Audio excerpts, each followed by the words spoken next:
got a real fight here tonight, that is for sure. Fury misses with the right hand and takes a big left hand counter from Usyk. Great work from the champion. Fury switched to southpaw. Oh, he takes a big left hand from Usyk. Landed it solidly. That's the best punch of the fight so far. This heavyweight contest is absolutely on fire. Oh, big left hand from Usyk. Fury takes it. That's another one. Fury on the back foot now, backpedaling, and he's in trouble. All to the winner by unanimous decision, Oleksandr Usyk. Yep, there we have it. Oleksandr Usyk backed up his win over Tyson Fury earlier this year with a second win, of course, over the Brit in Riyadh, and that was on Saturday evening. Usyk was awarded the fight after all three judges scored 116, 112 in his favour, but not surprisingly, Fury disagreed. I was quite confident. I thought I won that fight again. I think I've got Larry Holmes here. I thought I've won both fights. But then again, I've gone home with 2 losses on my record now, so there's not much I can do about it. I can just fight my heart out and do the best I can. But again, I'll always believe until the day I die, I won that fight.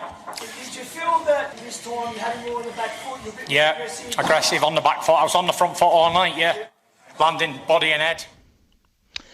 Well, Tyson thinks he won both fights against Usyk. Let's find out what the voice of boxing, that's how far I'm going, the voice of boxing, and a man who I can let the nation know predicted the outcome to me before the fight occurred, and it is one and only the top commentator and pundit, Adam Smith.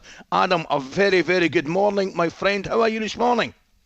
How are you, Ali? Good to hear from you. It's nice to be back home for Christmas. It's been a long time out in Saudi Arabia, but we had a good time and an exciting fight. A high-class fight, and very pleased to be back home for a few days rest. Nice to see you. Happy Christmas, guys. Great to see you, Adam. Great Liverpool got a big win yesterday for us, so happy days. Adam, they didn't half. They were just as they've been all season, mate. They were magnificent.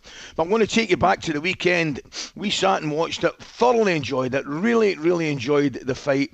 Now, I'm obviously, and I'm kind of in the Fury camp. In my own humble opinion, I thought he won it. Clearly, I'm in the minority.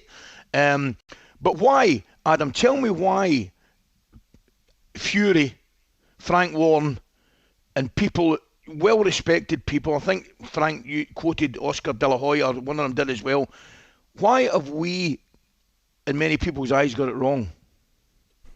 I don't think it's necessarily about getting it wrong. Boxing is so subjective. That's why Turki Al-Sheikh has brought in an AI judge as well, who ironically gave it by 6 rounds to Usyk, which I think is too many. Everybody's got their opinion. I thought it was a great fight. I agree with you. Some of my friends thought it was an average fight, which I sort of get because, of course, there were no knockdowns for casual fans. But for me, it was incredibly elite. It was wonderful to watch. It flew by. I thought that Tyson Fury boxed much better than he did the first fight. But I thought Oleksandr Usyk raised the levels again. I thought the first half of the fight was really close. And I was commentating on the apron with Barry Jones and Darren Barker for DAZN. So I've got 3 of them. I've got a lot going on. I'm probably not the right person to score the fight. I'll look back at it, of course. You've got 3 judges for that. They all scored it exactly the same to Usyk by 4 rounds.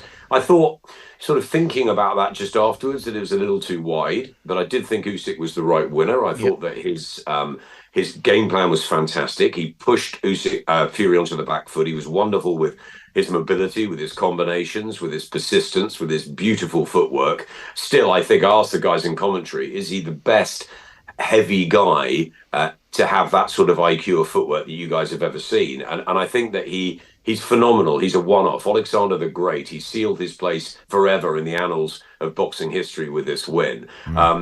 Do I feel sorry for Tyson Fury? I do a little bit. I thought he boxed really well. I thought he was sharp. He was fit. He obviously trained extremely hard out in Malta. But I'd been witness to Usyk's camp. I told you, I think, Ali, in Gandia, I was there for a few days. And it was incredible what he went through. A military precision camp, the swimming, the rhythm training, the 3.5-minute sparring rounds. He looked phenomenal. So I sort of knew that he was going to give a performance like this. But yeah, I thought Usyk was great, but I thought Tyson was good as well. So the right man for me won, but I think Tyson could be very pleased with his performance. And I think now Usyk goes into 2025. I know he wants to fight on because he's loving it. So maybe it's a Dubois, maybe it's one or two of the others. And I think you get Fury Joshua now, finally. Do you think that, Adam? Yeah, do you think that will definitely happen in 25? We'll definitely get that one. They're talking about 2 fights, potentially, for obvious reasons. Look at the British public have waited a long time for this particular fight. And they're even talking about they might do it a couple of times. But, yeah, you think that's definitely on the cards now? I think so. I think it's the must fight for the casual fans. Everybody wants to see it. Yes, it's a little bit too late, but we got Mayweather-Pacquiao in the end. We got Khan-Brook in the end. And I think these two still... I thought the evidence of Tyson Fury on Saturday night, one or two people I read said, oh, he's gone, he's finished. He's not at all. I was worried about his legs. I think I told Ali that as well. I was worried about his legs on Saturday night. He proved that his legs are still great. He had a phenomenal training camp. He's still got plenty more to offer, in my opinion. So has Anthony Joshua, who's still fairly young. Okay, he's coming off a bad defeat. But I thought that Joshua should sit it out, not go back into the Dubois rematch, see what happens. It's worked out pretty much like I thought. Usyk would win on points. Fury gets... comes out of it with his head held very, very high. I think Fury and Joshua is a must fight for next year. It's still the biggest fight for those non-trade fans in Britain, definitely, maybe even in the world. It's a huge one. They could do one at Wembley and one in Riyadh. And I think for Usyk, he's already sealed his place forever. He's got to be talked about as one of the great heavyweights, one of the great fighters, period, of all time. World gold medalist, European gold medalist, and double Olympian gold medalist, cruiserweight unified champion, undisputed heavyweight. And now he's done it. He's beaten Fury twice. He's beaten Joshua twice, Dubois, Chisora, Bellew. The list is endless. He's beaten everybody that's been put in front of him. And he's got to be considered now, and not just a great, great sportsman athlete and one of the best of all time, but a fantastic bloke, guys. He's a great chap. Spending time around him, he's humble, he's a family man. He loves his nation, his troubled nation. He's an incredible flag bearer for sport, a wonderful ambassador. And I think Oleksandr Usyk now deserves his full credit. Adam, it's been wonderful talking to you. And personally, thanks very much for all the help throughout the year as well, mate. You're a good man. Have a great Christmas. And you guys, happy Christmas. Pal.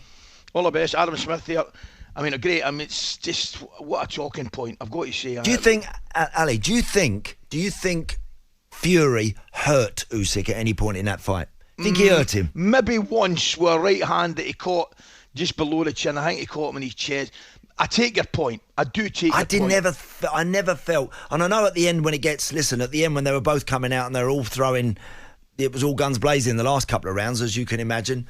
I think Fury boxed like someone who was chasing the fight. He didn't box like someone there that's in control and in front of that fight and keeping a bit of distance and keeping out of his way as the other fellas coming after him. I thought Fury was trying to go for it the last couple of rounds as if to say, I need a big round here, I need a big punch to try and win this fight. I tell you what, we didn't get a chance because we're running out of time, obviously, Adam. I tell you what I didn't think was the cleverest move. Daniel Dubois in the ring after. That all fell a bit flat, didn't it? It didn't look good at all, mate. Anyway, that was great talking to Adam. We appreciate him coming on the show. On AM, on DAB, via the talkSPORT app and on your smart speaker. talkSPORT.